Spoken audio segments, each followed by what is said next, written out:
आज आपके समक्ष उपस्थित हुआ हूं एक महत्वपूर्ण विषय पर शास्त्रोक्त प्रमाणों को लेकर के, और वह विषय है पंचकों का।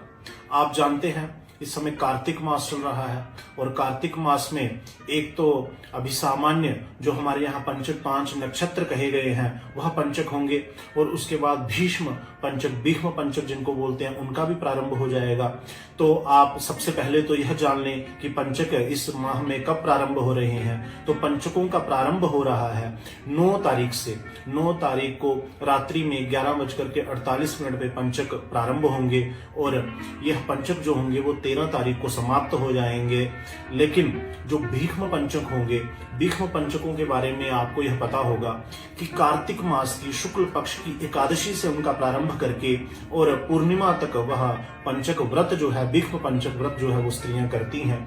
लेकिन शास्त्रों में एक नियम है, यदि वह 5 संख्या न घटे, भीष्म पंचक 5 न हो, बीच में किसी तिथि का क्षय हो जाए, तो फिर उसका प्रारंभ कहां से करना चाहिए। तो इस वर्ष देखिए आप, जो पंचक है इसमें चतुर्दशी का क्षय हो गया है, जिसके कारण तो वहां पे शास्त्रों में नियम है, यदि क्षयवशेन शुद्ध एकादशी आरंभे पूर्णिमायां 5 दिनात्मक व्रत समाप्तिर न घटते तदा विद्य एकादश्यामपि तस्य प्रारंभः स्यात्। अर्थात तो फिर इस प्रकार से एकादशी तो 12 तारीख को है, लेकिन भीष्म पंचक जो होंगे वो 11 तारीख को, जिसमें रात्रि में एकादशी लग जाएगी, उस दशमी विद्य एकादशी से ही भीष्म पंचक व्रत का प्रारंभ होगा। और भीष्म पंचकों का व्रत जो हो वो आप 11 तारीख से प्रारंभ करके 15 तारीख को पूर्णिमा में समाप्त करेंगे।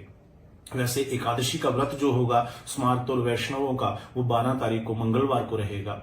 तो इस प्रकार से अभी आपने ये जान लिया। अब देखिए, यह जो कार्तिक मास है, और विशेष रूप से पंचकों के विषय में लोगों में बहुत सारी भ्रांतियां रहती हैं, और लोगों में एक आतंक भी रहता है, क्योंकि शास्त्रों में कहा गया है, गरुड़ पुराण में, ब्रह्म पुराण में, कि कुंभ मीन स्थिते चंद्रे मरणम यस्य जायते न दृष्टा ऊर्ध्वगतिर तस्य संततौ न शुभम भवेत्। अर्थात जिसकी पंचकों में मृत्यु हो जाती है तो उसमें उसका जो है ना तो उसकी ऊर्ध्व गति देखी गई है और ना ही उसकी संतति का शुभ होता है। और पंचकों के विषय में तो शास्त्रों में, गरुड़ पुराण में ऐसा कहा गया है कि पंचक में अगर किसी की मृत्यु होती है तो उस समय नक्षत्रों के हिसाब से धनिष्ठा में या शतभिषा में, पूर्व भाद्र, उत्तरा भाद्रपद या रेवती में, अलग अलग प्रकार से उस गांव में, उस कुल में या फिर उस घर में ये 5 लोगों की मृत्यु, ऐसा जो है शास्त्रों में बताया गया है। तो इन बातों को देखते हुए लोग बहुत भयभीत रहते हैं। लेकिन सबसे पहले आप यह जान लें कि पंचकों में, शास्त्रों में, जो हमारे शास्त्र हैं उनमें किन किन कार्यों का निषेध किया गया है। तो पंचकों के लिए विशेष रूप से जिन कार्यों का निषेध है, तो सबसे पहले है प्रेतस्य दाहम, अर्थात प्रेत का, मृत पुरुष का दाह जो है वो पंचकों में नहीं करना चाहिए। यम दिग्गमम त्यजेत, अर्थात जो यम की दिशा दक्षिण दिशा है उसमें नहीं जाना चाहिए। शय्यावितानम, अर्थात शय्या जो खाट इत्यादि का बुनना इत्यादि जो है वो नहीं करना चाहिए, और नए वस्त्रों का सिलना इत्यादि नहीं करना चाहिए। और गृह गोपनादि च, घर पे छत इत्यादि से घर को ढकना या छत डालना, ऐसे कार्य जो है वो पंचकों में निषिद्ध बताए गए हैं। और पंचक आप जानते हैं कि जो धनिष्ठा नक्षत्र है और उसके धनिष्ठा नक्षत्र के उत्तरार्ध से लेकर के और रेवती नक्षत्र तक यह पंचक रहते हैं। अब सबसे महत्वपूर्ण बात जो लोगों में संशय होता है वह यह है कि अगर आपने कहा कि प्रेतस्य दाहम त्यजेत, अर्थात प्रेत का दाह जो है वो पंचकों में नहीं करना चाहिए, तो फिर पंचक का जो दाह, जो प्रेत का दाह होता है वो सद्यः करना चाहिए, और उसमें कई प्रकार के शव में दोष आते हैं, तो फिर पंचकों में 5 दिन पंचकों की समाप्ति के बाद जो है करना दुर्लभ हो जाता है।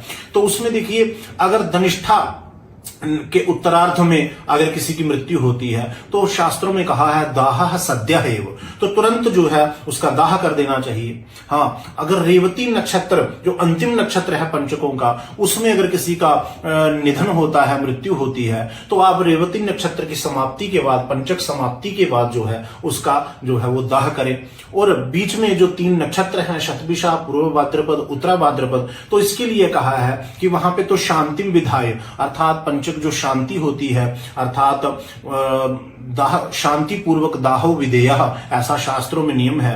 और वहां पे शांति में पुत्तल विधि कही गई है, अर्थात उसकी विधि क्या है, तो विधि उसकी ये है कि जो शव है उसको आप जो स्थान है वहां पर ले जाएं और दाह स्थाने शवम नीत्वा, अर्थात शव को दाह स्थान पर लेकर के और वहां पे 5 पुतल आप जो हैं वो बनाए कुशा इत्यादि के, और फिर उनको यव पिष्टेनानुलिप्ता भी, अर्थात ऊर्ण सूत्र से और यव जौ के आटे के चूर्ण से उनको उपलिप्त करके दाह जो शव है उसके साथ उन 5 पुतलों को प्रेत सकहा, प्रेतपह, प्रेत भूमिपह, इस प्रकार से उनके नाम होते हैं, और उनको जला करके उनकी शांति विधि करनी चाहिए। अब देखिए यहां पे बहुत सारा लोगों में विवाद रहता है, और विवाद का कारण क्या है कि क्या पंचकों में मृत्यु होने पर ही पंचक शांति, जो उसके बाद सूतकांते जो पंचक शांति विद्वान पंडितों के द्वारा की जाती है, वह पंचक में मृत्यु के समय ही करनी चाहिए, या पंचकों में दाह, अर्थात इन दोनों में क्या है? तो देखिए शास्त्रों में कहा गया है कि पंचके मरणम दाहश्चेति उभयम अपि तत्र दोषाय भवति, अर्थात पंचक में चाहे मृत्यु हो चाहे दाह हो तो दोनों ही दोष कहे गए हैं, अर्थात दोनों में ही जो है आपको वो कार्य करने चाहिए। तो इसमें आपको देखिए क्या करना है।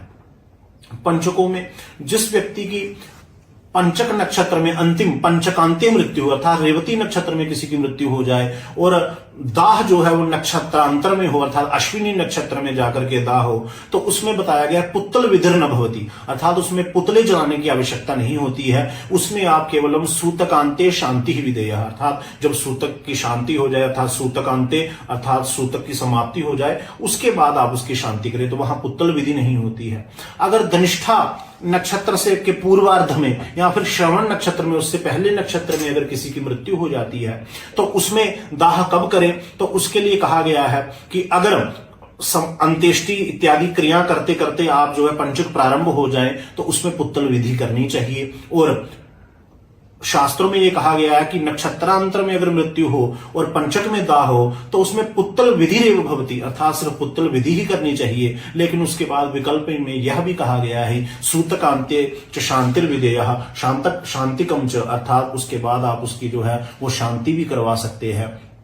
तो इस प्रकार से पंचक में चाहे मृत्यु हो चाहे दाह हो तो दोनों ही दोष पूर्ण कहे गए हैं और उनकी शांति अवश्य करनी चाहिए। लेकिन अगर अंतिम पंचक में अगर मृत्यु होती है और दाह नक्षत्रांतर में होता है तो आप उसमें सिर्फ जो है वो शांति करवाएंगे, पुत्तल विधि नहीं होगी। लेकिन अगर धनिष्ठा नक्षत्र में जाकर के दाह होता है और मरण जो है वो नक्षत्रांतर में हुआ है तो वहां पे पुत्तल विधि आवश्यक है। शांति के लिए विकल्प दिया गया, उसके बाद आप शांति भी करवा सकते हैं। तो यह पंचकों के विषय में महत्वपूर्ण बातें थी जो मैंने आपको बताई। और पंचकों का प्रारंभ कब से हो रहा है? तो 9 तारीख से 13 तारीख तक जो है वो पंचक रहेंगे।